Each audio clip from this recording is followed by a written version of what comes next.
Right, so this legato from everywhere exercise I was talking about, what it is it's horrible, right? It really gets your hands going. But basically the premise of it is to build on trills to enable you to play legato everywhere across the neck. And there's sort of I'm trying to compress a lot into a short period of time so I don't end up with a monster video. But obviously from a trill perspective, you can just sit there and do 1, 2, fingers, 1, 1, 2, 1, 3, 1, 4, 2, 4, 3, 4, and 3, 4, right?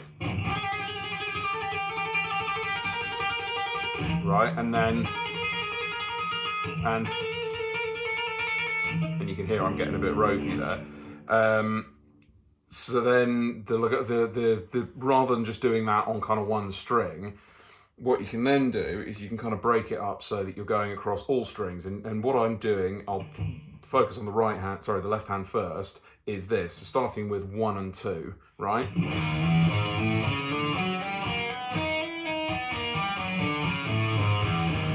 Right?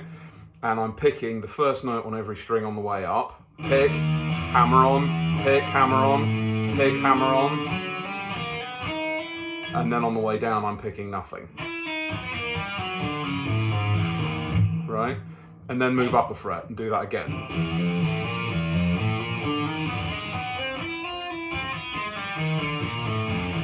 Then move up a fret and do it again.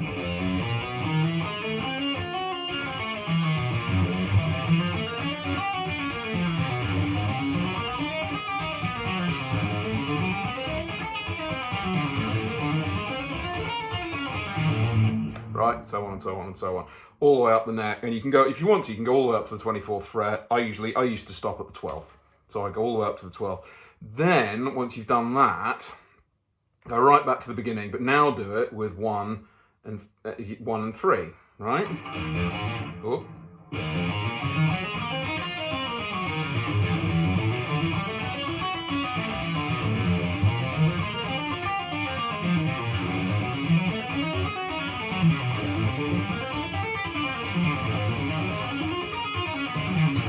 Right, all the way up the neck. Then go right back to the start and do it again, 1 and 4, right? There's something going on with my volume pot here, it needs a clean. As you can hear, ugh.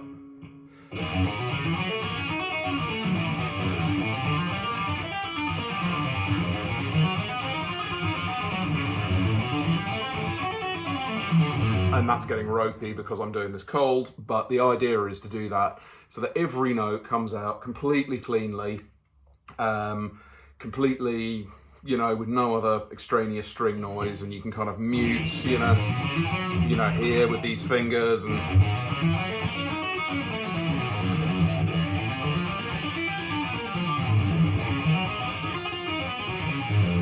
right. Then what you can do is go right back to the start and do 2 and 4, 3 and 4. That is a stinker. I'm not even going to try that right now because I'm so out of practice. But 3 and 4, and then try and do it with a spread. So instead of going 2 frets to that, do it all the way to 2 frets, a whole tone, essentially instead of a half tone. And that's hard, man.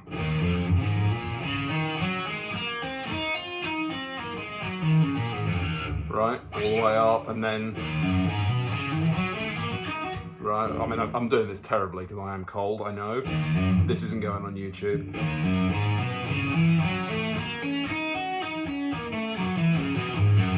Right, and then 1 to 5. Right.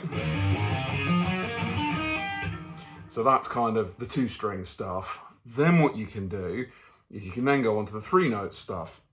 And basically, anywhere you play diatonically in any of the modes, you're essentially going to be doing one of I don't know, half a dozen different finger shapes, and it's going to be this, right? It's going to either be a chromatic, right, or it's going to be a tone and a half tone, or a half tone and a tone, or it's going to be 2 tones, or a half tone and a tone and a half, or the other way, right? So those are kind of the 3 shapes, or the however many shapes that was, right? And then what you can do is you can do those shapes all over the neck as well, following exactly the same pattern, starting on the 1st fret, right? You know, or if the stretch is horrible on the 1st, start on the 5th, right? Go from 5th to the whatever it is up here, 17th. You know, start in A, right? But it's the same thing, right? And you can kind of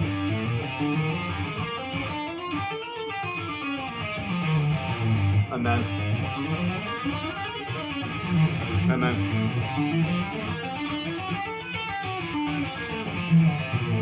right, and if there's any of those where you're and I can see like there, that is ropey, that feels weak to me. I can hear it, you can hear it's weak, right? And just sit there and do that for like a minute. And eventually, very quickly, you'll find that you really get the strength in your fingers. What that will give you is that then means that you can do all of that 2-note stuff and all of the 3-note stuff anywhere you like on the neck. It doesn't matter where you are, it doesn't matter what mode you're in. This hand can do it, right?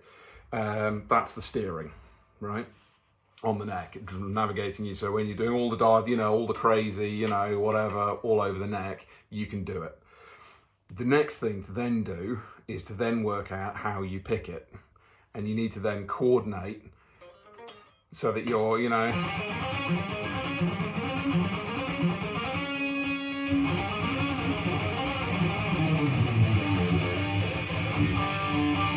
need to then coordinate all of those all over the neck so that you can do those too. That is horrible. It's not particularly musical. It's very much just getting your hand to do the things that it needs to do when you start applying music to it. But what it'll mean is that that you can build that in. And what I wouldn't do is I wouldn't sit there and go, and I never did. I tried to do this and I found it boring. But don't sit there and play it like over and over and over, did the whole thing all the way up over and over and over and over and over again in one sitting, because it like me, it turned me off playing. It made me not want to practice because it is boring, right? It is boring. But what I used to try and do was just play it, not at some stupid tempo. I just used to try and do each one of those shapes, like, so 1 2 1 3 1 4 2 3 2 4 3 4, and then the 3-note strings. I would just try to play those through legato, ascending,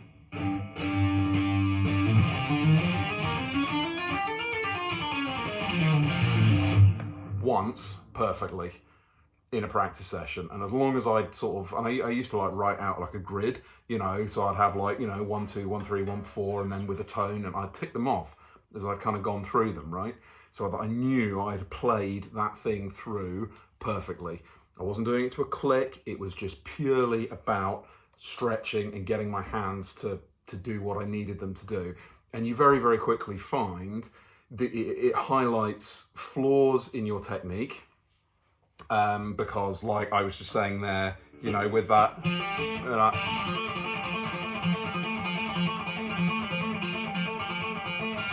thing, right? You want to be able to do all of that, right? You want to be able to do all of that. So it really highlights flaws in your technique and things that you can practice on, because legato is really just a function. It's a function of trilling between one or more fingers. So if you can hammer on between every finger in every conceivable shape everywhere on the neck, and you can pull off between any finger or sequence of fingers in any conceivable shape anywhere on the neck, at that point you can play legato in any scale, in any key, anywhere on the neck. And that was kind of my thought process with it. So that's kind of the legato from everywhere. It is quite time consuming and it is boring, but it does. But for me at least, it worked. The building blocks, and I probably should have started with this, but the building blocks to it if you're trying to build finger strength, one of the best things you can do, and I can't recommend this enough, again, another boring thing that I wouldn't do lots of, but it does work, if you can do it every day, for me, it was trilling, right?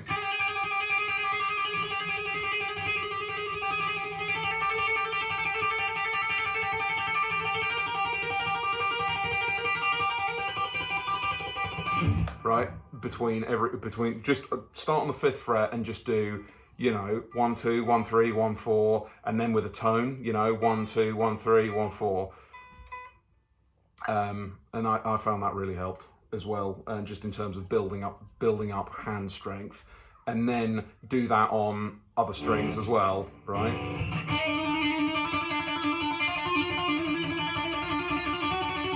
Right, can you do it on the low A, on the A string?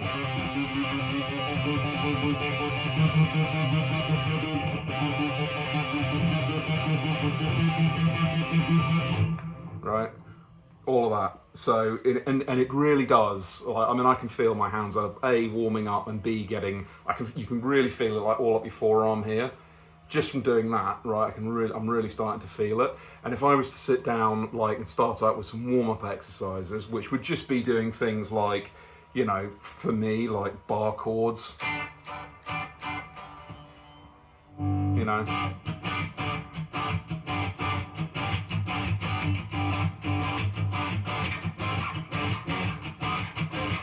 right, something like that to a drum beat.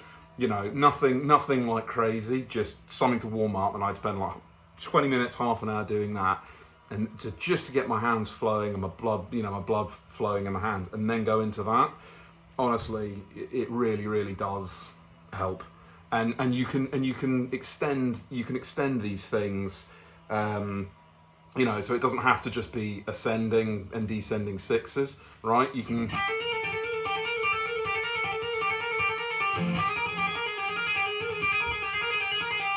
You can do things like that across strings as well. You can kind of build other things into it.